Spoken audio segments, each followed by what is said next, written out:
Hello everyone, welcome to shadow broadcasting free path IAS. എൻ്റെ പേര് രാജ്കുമാർ. നമ്മൾ ജോഗ്രഫിയാണ് നോക്കാൻ പോകുന്നത്. അപ്പോൾ കഴിഞ്ഞ ജോഗ്രഫി വീഡിയോയിൽ നമ്മൾ എന്താണ് ജോഗ്രഫിയിൽ എന്തൊക്കെ നമുക്ക് നോക്കണം, എന്തൊക്കെ പഠിക്കണം എന്നുള്ള കാര്യങ്ങൾ പറഞ്ഞിരുന്നു. അതെന്തൊക്കെയാണെന്ന് ഓർമ്മയുണ്ടോ? അല്ലേ?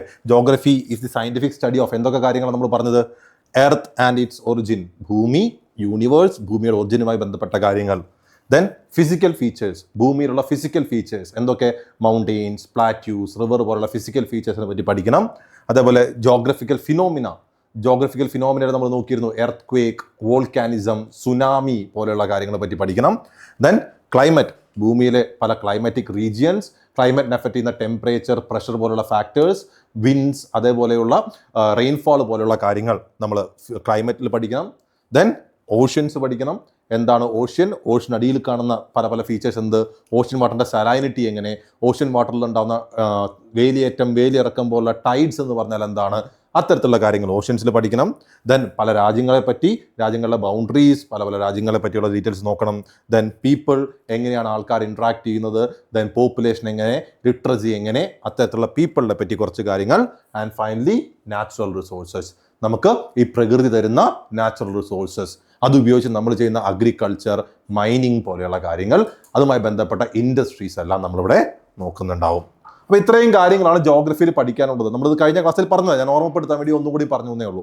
ഓക്കെ, അപ്പോൾ നമുക്കിതിൽ പയ്യെ കടക്കാം. അതായത് എന്ത്? യൂണിവേഴ്സും അതുമായി ബന്ധപ്പെട്ട കാര്യങ്ങളിലേക്ക് നമുക്ക് ജസ്റ്റ് ഒന്ന് കിടക്കാം. ഓക്കെ, സോ എന്താണ് യൂണിവേഴ്സ് എന്ന് പറഞ്ഞു കഴിഞ്ഞാൽ? യൂണിവേഴ്സ്, പ്രപഞ്ചം എന്ന് പറഞ്ഞാൽ എന്താണ്? ഈ പ്രപഞ്ചം എന്ന് പറഞ്ഞാൽ വളരെ വലിയ കോണ്ടെക്സ്റ്റിലുള്ള ഒരു സംഭവമാണ്. അതിലെ ഒരു ചെറിയ പാർട്ട് മാത്രമാണ് നമ്മുടെ മിൽക്കി വേ ഗാലക്സി, അതായത് ഭൂമി അടങ്ങുന്ന മിൽക്കി വേ ഗാലക്സി. ഈ മിൽക്കി വേ ഗാലക്സിയുടെ ചെറിയ പാർട്ടാണ് സോളാർ സിസ്റ്റം. നമ്മൾ സൂര്യന് ചുറ്റും ഭൂമിയും മറ്റ് ഗ്രഹങ്ങളും വലം വയ്ക്കുന്നു എന്ന് പറഞ്ഞല്ലോ, ആ സോളാർ സിസ്റ്റം. അതിലെ ഒരു പാർട്ട് മാത്രമാണ് ഭൂമി. ആ ഭൂമിയിലെ ചെറിയൊരു പാർട്ടാണ് ഇന്ത്യ. അതിൽ ചെറിയ പാർട്ടായ കേരളത്തിലാണ് നമ്മളുള്ളത്. ഓക്കെ, അപ്പോൾ എന്താണ് യൂണിവേഴ്സ്? യൂണിവേഴ്സ് എന്ന് പറഞ്ഞു കഴിഞ്ഞാൽ ഇവിടെയുള്ള എല്ലാ മാറ്ററിനെയും, ഇവിടെയുള്ള എല്ലാ സ്പേസിനെയും ഉൾക്കൊള്ളുന്ന ഒരു സംഭവം. ഓക്കെ, ഇവിടെയുള്ള എല്ലാ മാറ്ററിനെയും, എല്ലാ സ്പേസിനെയും ഉൾക്കൊള്ളുന്നു. അപ്പോൾ എല്ലാ മാറ്ററും എല്ലാ സ്പേസും എന്ന് പറഞ്ഞാൽ എന്താ? അതിൽ ഫിസിക്കൽ ഒബ്ജക്ട്സും ഉണ്ട്, നോൺ ഫിസിക്കൽ ഒബ്ജക്ട്സും ഉണ്ട്. ഇപ്പം മനുഷ്യർ അല്ലെങ്കിൽ നമ്മൾ ഉണ്ടാക്കിയ വസ്തുക്കൾ, ബിൽഡിങ്സ്, ഇതൊക്കെ എന്താ? Physical objects. ഓക്കെ, നമ്മൾ അതൊക്കെ യൂണിവേഴ്സിന്റെ ഭാഗമാണ്. മറ്റ് ഗ്രഹങ്ങൾ, മറ്റ് നക്ഷത്രങ്ങൾ, ഇതൊക്കെ എന്താ? ഫിസിക്കൽ ഒബ്ജക്ട്സാണ്. ഇത് കൂടാതെ നോൺ ഫിസിക്കൽ ഒബ്ജക്ട്സ് ഉണ്ട്. എന്തൊക്കെയാണ് നോൺ ഫിസിക്കൽ ഒബ്ജക്ട്സ്? ഇപ്പം ലൈറ്റ്, അല്ലെങ്കിൽ ഗ്രാവിറ്റേഷണൽ ഫോഴ്സ്, സ്പേസ്, അത്തരത്തിലുള്ള നോൺ ഫിസിക്കൽ ഒബ്ജക്ട്സ് ഉണ്ട്. അപ്പോൾ ഫിസിക്കൽ ഒബ്ജക്ട്സിൻ്റെയും നോൺ ഫിസിക്കൽ ഒബ്ജക്ട്സിൻ്റെയും ഒരു ഗ്രൂപ്പാണ് എന്ത്, അല്ലെങ്കിൽ അതിൻ്റെ ഒരു കളക്ഷൻ, അല്ലെങ്കിൽ അതെല്ലാം ചേർന്നതാണ് എന്ത്? യൂണിവേഴ്സ് എന്ന് പറയുന്നത്.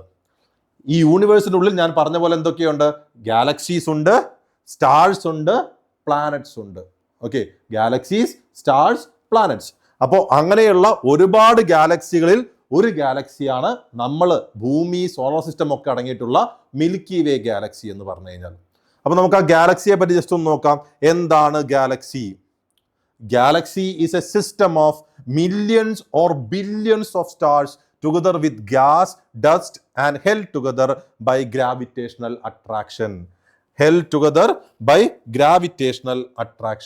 അപ്പോൾ എന്താണ് ഈ പറയുന്ന ഗ്രാവിറ്റേഷണൽ അട്രാക്ഷൻ? എന്താണ് ഗ്രാവിറ്റി? ഗ്രാവിറ്റി നമുക്കറിയാലോ. ഭൂമി, ഇപ്പോൾ ഫോർ എക്സാമ്പിൾ നമ്മൾ പഠിച്ചിട്ടുണ്ടാവും, ഭൂമിയുടെ ഗ്രാവിറ്റിയെ പറ്റി പഠിച്ചിട്ടുണ്ടാവും അല്ലെ? മനുഷ്യരൊന്നും പറന്ന് നടക്കാതെ, അല്ലെങ്കിൽ നമ്മൾ താഴെ വയ്ക്കുന്ന വസ്തുക്കളൊന്നും പറന്ന് നടക്കാതെ ഭൂമിയിലേക്ക് പിടിച്ചു നിർത്തുന്ന ഫോഴ്സാണ് ഗ്രാവിറ്റേഷണൽ ഫോഴ്സ്. അത് എവിടെ നിന്നാണ് വരുന്നത്? ഭൂമിയുടെ ഉള്ളിൽ നിന്ന്. ഈ ഭൂമിക്ക് മാത്രമല്ല ഗ്രാവിറ്റേഷണൽ ഫോഴ്സ് ഉള്ളത്. സൂര്യന് ഗ്രാവിറ്റേഷണൽ ഫോഴ്സ് ഉണ്ട്, ചന്ദ്രന് ഗ്രാവിറ്റേഷണൽ ഫോഴ്സ് ഉണ്ട്, എല്ലാവർക്കും ഉണ്ട്. പക്ഷെ എല്ലാവരും കൊടുക്കുന്ന ഫോഴ്സ് ഒരേപോലെ അല്ല. ഓക്കെ, അപ്പോൾ ഈ മിൽക്കി വേ എന്ന് പറഞ്ഞു കഴിഞ്ഞാൽ, അല്ലെങ്കിൽ ഗാലക്സി എന്ന് പറഞ്ഞു കഴിഞ്ഞാൽ ലക്ഷക്കണക്കിന്, കോടിക്കണക്കിന് നക്ഷത്രങ്ങളുടെ ഒരു കൂട്ടം. നക്ഷത്രങ്ങൾ മാത്രമല്ല, അതിൽ ഗ്യാസ് ഉണ്ട്, പൊടിപടലങ്ങളുണ്ട്, കുറേ സാധനങ്ങളുണ്ട്. ഇതെല്ലാം കൂടി ഒരു ഗ്രാവിറ്റേഷണൽ ഫോഴ്സ് കാരണം ഇങ്ങനെ ഒത്തു നിൽക്കുന്നതാണ് എന്ത്? ഒരു ഗാലക്സി എന്ന് പറഞ്ഞു കഴിഞ്ഞാൽ. ഓക്കെ, അപ്പോൾ they are the major building blocks of the universe. നമ്മുടെ ഈ യൂണിവേഴ്സ് ഇങ്ങനെ ഒരുപാട് ഗാലക്സികൾ കൊണ്ട് ഉണ്ടാക്കപ്പെട്ടതാണ്. അപ്പോൾ ഇതേപോലെ കുറേ നക്ഷത്രങ്ങളും കുറേ ഗ്രഹങ്ങളും കുറേ പൊടിപടലങ്ങളും എല്ലാം ചേർന്നിട്ടുള്ള ഒരു ഗാലക്സി ഉണ്ടാവും. ആ ഗാലക്സി പോലെ തന്നെ ഒരുപാട് ഗാലക്സികൾ മറ്റൊരുപാട് ഉണ്ടാവും. അവരെല്ലാവരും കൂടി ചേർന്നതാണ് എന്ത്? നമ്മുടെ universe. The smallest Galaxy contain about 1 lakh stars, while the largest contains about 3000 billion stars. അപ്പോൾ അത്രയും നക്ഷത്രങ്ങൾ ഉണ്ടാവും. ഏറ്റവും ചെറിയ ഗാലക്സി എന്ന് പറഞ്ഞാൽ തന്നെ അതിന് ഏകദേശം 1,00,000 നക്ഷത്രം ഉണ്ടാവും. നമുക്കറിയാലോ നമ്മുടെ സൺ, സൂര്യൻ എന്ന് പറയുന്ന നക്ഷത്രമാണ്. അപ്പോൾ അതുപോലെ ഏകദേശം മിനിമം 1,00,000 നക്ഷത്രങ്ങൾ ഉണ്ടാവും എന്ത് ഏറ്റവും ചെറിയ ഗാലക്സിയിൽ. അപ്പോൾ ഗാലക്സി എന്ന് പറഞ്ഞാൽ വലിയൊരു സംഭവമാണ്, നമ്മളെന്ന് പറയുന്ന ചെറിയ സംഭവമല്ല, it's a huge thing. Okay, അപ്പോൾ ഈ ഗാലക്സികളിൽ വൺ ഓഫ് ദി ഗാലക്സിയാണ് മിൽക്കി വേ ഗാലക്സി എന്ന് പറയുന്നത്. ഓക്കെ, ആകാശഗംഗ എന്ന് പറയും മിൽക്കി വേ ഗാലക്സി. ആ മിൽക്കി വേ ഗാലക്സിയിലെ ഒരു പാർട്ട് മാത്രമാണെന്ത് നമ്മളടങ്ങുന്ന സോളാർ സിസ്റ്റം. അപ്പോൾ നമുക്ക് നോക്കാം സോളാർ സിസ്റ്റം. അപ്പോൾ സോളാർ സിസ്റ്റം എന്ന് പറഞ്ഞാൽ എന്താണ്? നടുക്ക് ഒരു നക്ഷത്രമുണ്ട്. ഓക്കെ, ആ നക്ഷത്രത്തിന് ചുറ്റുമായിട്ട് ഒരുപാട് ഗ്രഹങ്ങൾ വലം വയ്ക്കുന്നുമുണ്ട്. ഇപ്പം നമ്മളുടെ കാര്യം പറയുകയാണെങ്കിൽ നമ്മുടെ നക്ഷത്രം എന്ന് പറഞ്ഞാൽ ആരാണ്? സൂര്യൻ, സൺ. ആ സണ്ണിന് ചുറ്റും ഒരുപാട് ഗ്രഹങ്ങൾ വലം വയ്ക്കുന്നു. ഒരുപാട് എന്ന് പറഞ്ഞാൽ 8 എണ്ണം, 8 ഗ്രഹങ്ങൾ വലം വയ്ക്കുന്നുണ്ട്. അതിലൊന്നാണ് നമ്മുടെ ഭൂമി എന്ന് പറയുന്നത്. ഓക്കെ, ഈ സോളാർ സിസ്റ്റം എന്ന് പറയുന്ന സിസ്റ്റം ഇവിടെ മാത്രമുള്ളതല്ല കേട്ടോ. ഒരുപാട് സോളാർ സിസ്റ്റംസ് ഉണ്ട്. ചിലപ്പോൾ മറ്റൊരു ഗാലക്സിയിലുള്ള മറ്റൊരു സോളാർ സിസ്റ്റത്തിലും ഇതേപോലെ മനുഷ്യരെ പോലുള്ള മറ്റു ജീവികൾ ഉണ്ടായിരുന്നിരിക്കാം. നമുക്ക് അതിനെപ്പറ്റി ഒന്നും അറിയില്ല. പക്ഷേ നമ്മൾ കൺസിഡർ ചെയ്യുന്ന സോളാർ സിസ്റ്റം എന്ന് പറഞ്ഞു കഴിഞ്ഞാൽ സൂര്യനാണ് നടുക്ക്. സൂര്യൻ ചുറ്റും വലം വയ്ക്കുന്ന 8 ഗ്രഹങ്ങൾ. 9 ഗ്രഹങ്ങൾ എന്നായിരുന്നു ആദ്യം പറഞ്ഞിരുന്നത്. 9ാമൻ ഒരാളുണ്ടായിരുന്നു, പ്ലൂട്ടോ എന്ന് പറഞ്ഞാൽ നമ്മളിപ്പോൾ ഗ്രഹമായി കണക്കാക്കുന്നില്ല.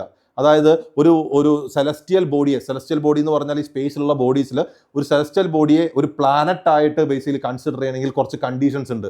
പ്ലൂട്ടോ ഇപ്പോൾ ആ കണ്ടീഷൻസ് ഒന്നും മീറ്റ് ചെയ്യുന്നില്ല. അപ്പോൾ അതുകൊണ്ട് പ്ലൂട്ടോയെ ഗ്രഹം എന്ന രീതിയിൽ നമ്മൾ പുറത്താക്കി. അപ്പോൾ 9 ഗ്രഹങ്ങളില്ല, 8 ഗ്രഹങ്ങളേ ഉള്ളൂ. അപ്പോൾ 8 ഗ്രഹങ്ങളുടെ പേരുകളൊക്കെ നമുക്ക് പഠിക്കണം. ഓരോ ഗ്രഹങ്ങളെ പറ്റിയുള്ള ബേസിക് ഡീറ്റെയിൽസും നമ്മൾ പഠിക്കണം. പിന്നെ നോക്ക്, ഗ്രഹങ്ങൾ മാത്രമല്ല, നിങ്ങൾക്ക് കാണാം യുറാനസ്, ജൂപ്പിറ്റർ എന്നൊക്കെ ഇരിക്കുന്ന കാണാം. ഗ്രഹങ്ങൾ മാത്രമല്ല വലം വയ്ക്കുന്നത്. ഇതിലെന്താണ് മറ്റൊരു ചെറിയൊരു ബെൽറ്റും കൂടിയുണ്ട്, ആസ്ട്രോയിഡ് ബെൽറ്റ് എഴുതിയിരിക്കുന്നത് കാണാം. ഒരു ആസ്ട്രോയിഡ് ബെൽറ്റും വലം വയ്ക്കുന്നുണ്ട്. അപ്പോൾ എന്താണ് ഈ ആസ്ട്രോയിഡ് ബെൽറ്റ് എന്നുള്ള കാര്യവും നമുക്ക് പഠിക്കാം. ഓക്കെ, അപ്പോൾ നമ്മൾ സോളാർ സിസ്റ്റത്തിലേക്ക് പോവുകയാണ്. നോക്കുക, solar system is gravitationally bound system of the sun and the objects that orbit it either directly or indirectly. നമ്മളെ ചിത്രത്തിൽ കണ്ടല്ലോ, സൂര്യന് ചുറ്റും ഈ ഗ്രഹങ്ങളെല്ലാം വലം വയ്ക്കുന്നു. ഈ സൂര്യന് ചുറ്റും എന്തിനാ കൃത്യ ഗ്രഹങ്ങൾ വലം വയ്ക്കുന്നത്? എന്തുകൊണ്ട് ഇവർ വഴി തെറ്റി വേറെ എവിടേക്കും പോകുന്നില്ല? എന്തുകൊണ്ട് അവിടെ നിന്ന് കറങ്ങിക്കൊണ്ടിരിക്കുന്നു? അതാണ് ഈ ഗ്രാവിറ്റേഷണൽ ഫോഴ്സിന്റെ പ്രത്യേകത. അതായത് സൂര്യന്റെ ഒരു ഗ്രാവിറ്റേഷണൽ ഫോഴ്സ് ഉണ്ട്. അപ്പോൾ ആ ഗ്രാവിറ്റേഷണൽ ഫോഴ്സ് കാരണം ഭൂമി പോലുള്ള ഗ്രഹങ്ങൾക്ക് വേറെ വഴിക്കൊന്നും വേറെ എങ്ങോട്ടും പോകാൻ പറ്റുന്നില്ല, അവിടെ തന്നെ നിന്ന് കറങ്ങുകയുള്ളൂ. അപ്പോൾ ഗ്രാവിറ്റേഷണൽ ഫോഴ്സ് കാരണം സണ്ണും അതിൻ്റെ ഒബ്ജക്ട്സും കൂടി ഇങ്ങനെ ഒരുമിച്ച് കൂടി നിൽക്കുന്നതാണ് എന്ത് സോളാർ സിസ്റ്റം എന്ന് പറഞ്ഞു കഴിഞ്ഞാൽ. അപ്പോൾ നമ്മുടെ സോളാർ സിസ്റ്റത്തിൽ എന്തൊക്കെയുണ്ട്?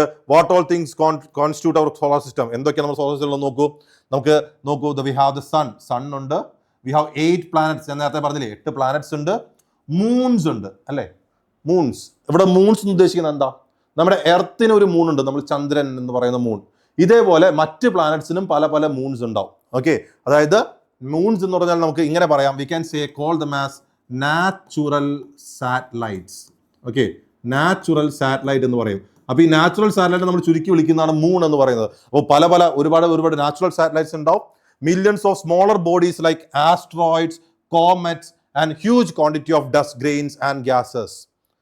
ആസ്ട്രോയിഡ്സ് എന്ന് പറഞ്ഞു കഴിഞ്ഞാൽ ഗ്രഹങ്ങളല്ല, അല്ലെങ്കിൽ പ്ലാനറ്റ്സ് അല്ല, പകരം ചെറിയ ചെറിയ റോക്ക് പീസസ് ഉണ്ട്. അപ്പോൾ ഈ ഗ്രഹങ്ങൾ കറങ്ങുന്ന പോലെ റോക്ക് പീസസും ഈ സണ്ണിന്റെ ഗ്രാവിറ്റേഷൻ ഫോഴ്സിൽ പെട്ട് കറങ്ങുന്നുണ്ടാവും. ഓക്കെ, അതാണ് ആസ്ട്രോയിഡ്സ്. കോമറ്റ് എന്ന് പറഞ്ഞാൽ എന്താ? വാൽ നക്ഷത്രങ്ങൾ. അതായത് സഞ്ചരിക്കുന്ന കുറച്ച് നക്ഷത്രങ്ങളുണ്ട്, വാൽ നക്ഷത്രങ്ങൾ എന്ന് പറയും. കോമറ്റ്സ് ഉണ്ട്, അതേപോലെ പൊടിപടലങ്ങളുണ്ട്. അപ്പോൾ ആസ്ട്രോയിഡ്സും കോമറ്റ്സും ഈ ഡസ്റ്റും ഗെയിൻസും എല്ലാം കൂടി ചേർന്ന് കറങ്ങുന്നതാണ് എന്ത് നമ്മുടെ സോളാർ സിസ്റ്റം. സോളാർ സിസ്റ്റം എത്ര പ്രായമുണ്ട്, എത്ര വർഷമായി ഫോം ചെയ്തിട്ട്? Solar system was formed around 4.6 billion years ago. ഏകദേശം 4.6 ബില്യൺ വർഷങ്ങൾക്ക് മുമ്പ് ഫോം ചെയ്തു. അപ്പോൾ എന്താണ് സോളാർ സിസ്റ്റം?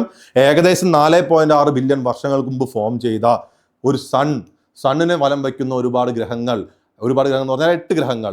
ആ 8 ഗ്രഹങ്ങൾ കൂടാതെയുള്ള ആസ്ട്രോയിഡ്സ്, കോമറ്റ്സ്, അതേപോലെ ഡസ്റ്റ് പാർട്ടിക്കിൾസ്, ഇതെല്ലാം കൂടി ചേർന്നാണ് സോളാർ സിസ്റ്റം. അതിലെ ഒരു ഗ്രഹം മാത്രമാണ് എന്ത് ഭൂമി എന്ന് പറയുന്നത്. വൺ ഓഫ് ദി പ്ലാനറ്റ് ആണ് എന്ത് എർത്ത് എന്ന് പറയുന്നത്. ഈ സോളാർ സിസ്റ്റത്തിലെ ഇമേജ് ഒന്ന് നോക്കൂ, നിങ്ങൾക്ക് കാണാലോ. സണ്ണ് കാണാം ഒത്ത നടുക്കല്ലേ, സണ്ണിനോ കാണാം. സണ്ണിനോട് ചേർന്ന് യു ക്യാൻ ഓൾസോ സീ മറ്റൊരു ഏറ്റവും അടുത്ത് കിടക്കുന്ന മെർക്കുറിയെ കാണാം. മെർക്കുറിക്ക് അപ്പുറത്തായിട്ട് അതായത് രണ്ടാമത് കിടക്കുന്ന വീനസിനെ കാണാം. ദെൻ എർത്തിനെ കാണാം, മാർസ്.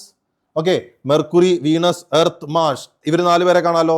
ഇവർ 4 പേരെ നോക്ക്, ഇവർ കമ്പാരിറ്റീവ്ലി ഇത്തിരി ചെറിയ ആൾക്കാരല്ലേ, മറ്റുള്ളവർ വെച്ച് നോക്കുമ്പോൾ ചെറുതാക്കിയാണ് വരച്ചിരിക്കുന്നത്. അതെന്തുകൊണ്ടാണ് നമുക്ക് നോക്കാമേ. അതേപോലെ മെർക്കുറി, വീനസ്, എർത്ത്, മാർസ് കഴിഞ്ഞ് യു ക്യാൻ സി ജൂപ്പിറ്ററിന്റെ പേര് കേട്ടിട്ടുണ്ടാവുമല്ലോ. ഏറ്റവും വലിയ പ്ലാനറ്റ് ആണെന്ന് നിങ്ങൾ പഠിച്ചിട്ടുണ്ടാവും. ജൂപ്പിറ്ററിനെ കാണാം. ജൂപ്പിറ്ററിന് ശേഷം you can see Saturn, Uranus, Neptune. ഈ 8 പേരാണ് നമ്മുടെ എർത്ത് കൂടാതെയുള്ള അല്ലെങ്കിൽ എർത്തിനൊപ്പമുള്ള ആൾക്കാർ. ഓക്കെ, ആരൊക്കെയാണ്? Mercury, Venus, Earth, Mars, Jupiter, Saturn, Uranus, Neptune. അപ്പോൾ ഇവരെ പറ്റി, ഇതിനുള്ളിലത്തെ ഡീറ്റെയിൽസ്, അതുപോലെ സണ്ണിനെ പറ്റി, പിന്നെ നമ്മുടെ എർത്തിൻ്റെ സ്വന്തം മൂണിനെ പറ്റിയൊക്കെയാണ് നമ്മൾക്കിനി നോക്കുവാനുള്ളത്. ഓക്കെ, സോ നമുക്ക് നോക്കാം. Sun, will start with sun. ഇപ്പോൾ സൂര്യൻ എന്ന് പറഞ്ഞാൽ എന്താണ്? നക്ഷത്രം. It's A star. എർത്തിനോട് ഏറ്റവും അടുത്ത് കിടക്കുന്ന സ്റ്റാർ ആണ് സൺ. നമുക്ക് എർത്തിലേക്ക് വരുന്ന ഏറ്റവും പ്രൈമറി സോഴ്സ് ഓഫ് എനർജി എന്ന് പറഞ്ഞത് സണ്ണാണ്, അല്ലേ? സൺ നമുക്ക് ഫ്രീ ആയിട്ട് എന്തൊക്കെ തരുന്നുണ്ട്? ഹീറ്റും ലൈറ്റും തരുന്നുണ്ട്, അല്ലേ? ചൂടും വെളിച്ചവും തരുന്നു ആര്? സൺ. അപ്പോൾ അങ്ങനെ നിന്ന് ജ്വലിക്കുന്ന ഒരു നക്ഷത്രം, അതിനെ ചുറ്റിപ്പറ്റിയാണ് എന്ത്? ഈ ഗ്രഹങ്ങൾ നടക്കുന്നത്. ആ ഗ്രഹങ്ങളിലേക്ക് വേണ്ട ചൂടും വെളിച്ചവും കൊടുക്കുന്ന ആരാണ്? സൂര്യനാണ്. അപ്പോൾ നമുക്ക് സൂര്യനെ പറ്റി കുറച്ച് ഡീറ്റെയിൽസ് നോക്കാം. എന്താണ് സൂര്യൻ, എന്തൊക്കെയാണ് കാര്യങ്ങളെന്ന് നോക്കുക. സൂര്യൻ or sun, it is a star made up of extremely hot gases, particularly by hydrogen, helium and other gases. ഹൈഡ്രജനും ഹീലിയവും മറ്റു ഗ്യാസും ഒക്കെ ചേർന്ന കത്തി ജ്വലിക്കുന്ന ഒരു നക്ഷത്രമാണ് സൂര്യൻ. അപ്പോൾ നോക്കൂ, 70% ഹൈഡ്രജൻ, 70% ഹൈഡ്രജൻ, 26.5% ഹീലിയം, 26% ഹീലിയം. അപ്പോൾ ഹൈഡ്രജനും ഹീലിയവും കൂടി ചേർന്നാൽ തന്നെ 96.5 ആയി. ഓക്കെ, അപ്പോൾ 96.5 ഗ്യാസും ഇവിടെ നമ്മുടെ സണ്ണിൽ എന്താ? ഹൈഡ്രജനും ഹീലിയമും. അപ്പോൾ നമ്മൾ പറഞ്ഞു സൺ എന്ന് പറഞ്ഞു കഴിഞ്ഞാൽ ഗ്യാസ് കൊണ്ട് നിറഞ്ഞിങ്ങനെ കത്തി ജ്വലിക്കുന്ന നക്ഷത്രമാണ്. അപ്പോൾ അതിൽ 96.5% ഗ്യാസ് എന്ന് പറഞ്ഞാൽ എന്താണ്? ഹൈഡ്രജനും ഹീലിയവും. It is 109 times bigger than Earth. എർത്തിനേക്കാൾ 109 മടങ്ങ് വലിപ്പമുണ്ട് ആർക്ക്? സൂര്യൻ എന്ന് പറഞ്ഞാൽ. So it is 109 times bigger than Earth and occurs for 99.83 of the mass of the solar system. നമ്മൾ ഈ സോളാർ സിസ്റ്റത്തിന്റെ വെയിറ്റ് നോക്കുകയാണെങ്കിൽ അതിൽ 99.3% വെയിറ്റ് ആരുടെ വെയിറ്റാ? സൺ. അപ്പോൾ സണ്ണാണ് ഈ സോളാർ സിസ്റ്റത്തിലെ ഏറ്റവും മെയിൻ ആയിട്ടുള്ള ആള്. ആൻഡ് എർത്തിന്റെ സൈസ് വെച്ച് നോക്കുകയാണെങ്കിൽ എർത്തിനേക്കാൾ 109 മടങ്ങ്, 100 മടങ്ങിന് മേലെ വലിപ്പമുണ്ട് ആർക്ക്? സൺ എന്ന് പറഞ്ഞു കഴിഞ്ഞാൽ. ഇനി എർത്തും സണ്ണും നമ്മൾ എത്ര ദൂരമുണ്ടെന്ന് നോക്കിക്കഴിഞ്ഞാൽ it's around 150 million kilometre away from the Earth. Okay, എർത്തിൽ നിന്ന് ഏകദേശം 150 മില്യൺ കിലോമീറ്റർ ദൂരെയാണ്. 1 മില്യൺ എന്ന് പറഞ്ഞാൽ എത്രയാണ്? 10 ലക്ഷം. ഓക്കെ, 150 മില്യൺ കിലോമീറ്റർ ദൂരെയാണ് സൺ എന്നുള്ളത്. അപ്പോൾ നമുക്കറിയാം സൂര്യന്റെ വെളിച്ചമാണ് നമ്മൾ ഈ രാവിലെ അല്ലെങ്കിൽ പകലായിട്ടോ കണക്കാക്കുന്നത്. അപ്പോൾ സൂര്യ വെളിച്ചം, അതിൽ കൂടിയാണ് നമുക്ക് വേണ്ട എനർജിയും ലൈറ്റും വരുന്നത്. സൂര്യ വെളിച്ചം ഈ 150 മില്യൺ കിലോമീറ്റർ സഞ്ചരിച്ച് എർത്തിലേക്ക് എത്താനായിട്ട് 8 മിനിറ്റോളം എടുക്കുന്ന, കൃത്യമായി പറഞ്ഞു കഴിഞ്ഞാൽ it takes around 8 minutes and 21 seconds. 8 minute 21 second എടുക്കുമെന്ന് പറയുന്നത് സൂര്യന്റെ വെളിച്ചം ഭൂമിയിലേക്ക് എത്താനായിട്ട്. അപ്പോൾ നമ്മൾ ഇപ്പോൾ കാണുന്ന വെളിച്ചം സൂര്യനിൽ ഉണ്ടായത് 8 മിനിറ്റ് മുമ്പ് അല്ലെങ്കിൽ 8.25 മിനിറ്റ് മുമ്പാണെന്ന് നമുക്ക് പറയാം. ഓക്കെ, 8 മിനിറ്റ് 21 സെക്കൻഡ്സ് എടുത്തിട്ടാണ് സൂര്യന്റെ വെളിച്ചം എർത്തിലേക്ക് എത്തുന്നത്. It has immense gravitational pull which keeps the planets fixed in their orbit revolving around the sun. Okay, ഈ പറയുന്ന സണ്ണിന്റെ ഗ്രാവിറ്റേഷൻ പുള്ളി ഞാൻ നേരത്തെ പറഞ്ഞല്ലോ, ആ ഗ്രാവിറ്റേഷൻ ഫോഴ്സ് കാരണമാണ് ഈ പ്ലാനറ്റ്സ് ഒക്കെ ഈ സണ്ണിനെ തന്നെ ചുറ്റിപ്പറ്റി കറങ്ങുന്നത്. അതായത് വിട്ടു പോവാതെ സണ്ണിനെ ചുറ്റിപ്പറ്റി കറങ്ങുന്നത്. അപ്പോൾ സണ്ണിനെ പറ്റി നമ്മൾ പറഞ്ഞ കാര്യങ്ങൾ എന്തൊക്കെയാ?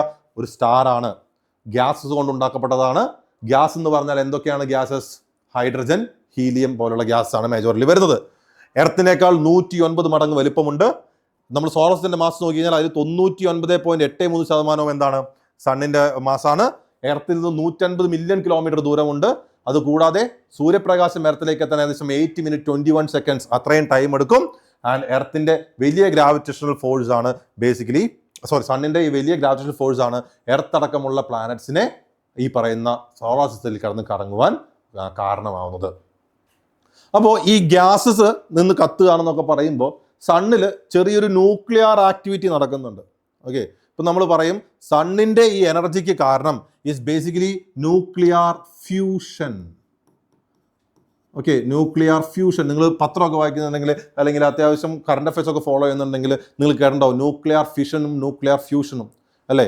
ഒരു ആറ്റത്തിനെ നമ്മൾ 2ആയി ഡിവൈഡ് ചെയ്യുമ്പോൾ അതിന് നമ്മൾ പറയുന്ന വാക്കാണ് ഫിഷൻ. നേരെ മറിച്ച് രണ്ടെണ്ണത്തിന് ചേർന്ന് ഒന്നാക്കുമ്പോൾ പറയുന്നതാണ് ഫ്യൂഷൻ. അപ്പോൾ ഈ ഫ്യൂഷൻ്റെ സമയത്ത് ധാരാളം എനർജി റിലീസ്ഡ് ആവുന്നുണ്ട്. അപ്പോൾ ആ എനർജിയൊക്കെയാണ് നമുക്ക് സണ്ണിൻ്റെ ഫോമിൽ ഇവിടെ കിട്ടുന്നത്. ഓക്കെ, സോ ഇതാണ് ബേസിക്കലി സണ്ണിനെ പറ്റിയുള്ളൊരു ബേസിക് ഐഡിയ. ദെൻ പ്ലാനറ്റ്സും കൂടി നമുക്ക് ജസ്റ്റ് ഒന്ന് നോക്കാം. പ്ലാനറ്റ്സ് നോക്കിക്കഴിഞ്ഞാൽ എന്താ, സണ്ണിന് ചുറ്റും വലം വയ്ക്കുന്ന ആൾക്കാരെയാണ് നമ്മൾ പ്ലാനറ്റ്സ് എന്ന് പറയാം.